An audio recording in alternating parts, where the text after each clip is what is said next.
a governor here, and I haven't added to a while to my Christian musings section. But I will add to that with this video.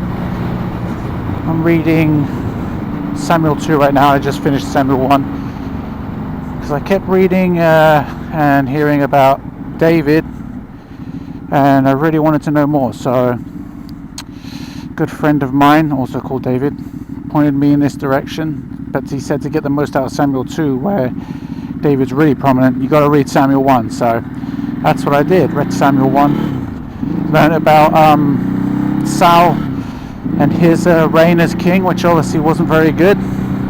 Started off all right, but didn't get much better after that. And then, as those who have read know, David comes along and is basically super awesome. Saul gets jealous and then starts plotting ways to kill David. And David has plenty of opportunities to kill Saul, actually, and doesn't, because he's a good man, he's a good person, and the Lord anointed Saul as the king, Saul, and David knew that, and he was like, hey, this is who the Lord anointed as your king, because you guys wanted a king in the flesh, so I gave you one, and now you're having to deal with it. So David wouldn't kill him. Well, then eventually David becomes king. Saul dies at his own hand. Gets a little bit of help from a chap who comes and tells David, and David executes him. Because still he was the Lord's anointed, you know what I mean? So that makes sense. And now, you know, David's riding this high, and everything I read about David, I'm like, man, this guy is awesome. Everything we could aspire to be. He's exactly who we should be looking up to. How to conduct yourself as a Christian and as a man. And then I read Samuel 2, chapter 11, and David is pretty naughty. For those who don't know, you may be thinking, well, what did he do? Oh, I'll tell you what he did. He was chilling in the palace, a bit restless, you know, bored. There wasn't any. He had already just won a couple extra battles against various and sundry, and he was sitting there doing nothing. I think his army was out taking care of business, and then he sees a beautiful lady from the rooftop. He sees this beautiful lady, and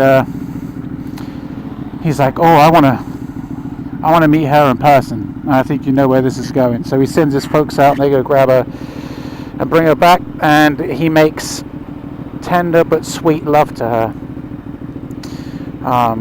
And she's married, and her husband is out there fighting David's wars, and apparently is top dude. So he has his way with her, sends her back out. So number one, obviously, no bueno.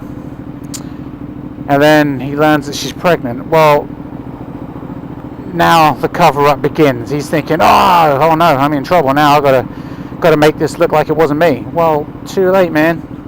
But he has a plan. So he gets her husband back from the front lines and has him to dinner. And the guy's confused. He's like, why am I here? What's going on here?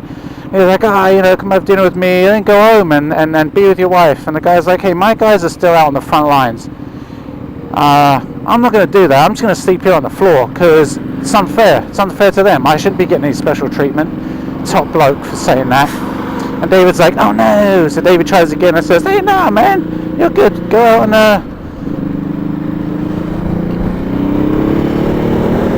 out and see your missus while you're back here. You might as well. And he's like, no, not going to happen, bro. David's like, dang it. Sends him back out to the front line. And when he does that, he talks to some of his chaps and he says, hey, on your next offensive, make sure he's at the front and then pull away while he's up there. Basically, leaving him out to the wolves where he will perish. And that exactly happens. Poor dude goes out there, gets left, and gets killed. Well, they come back and they tell David, and David's like, oh, okay.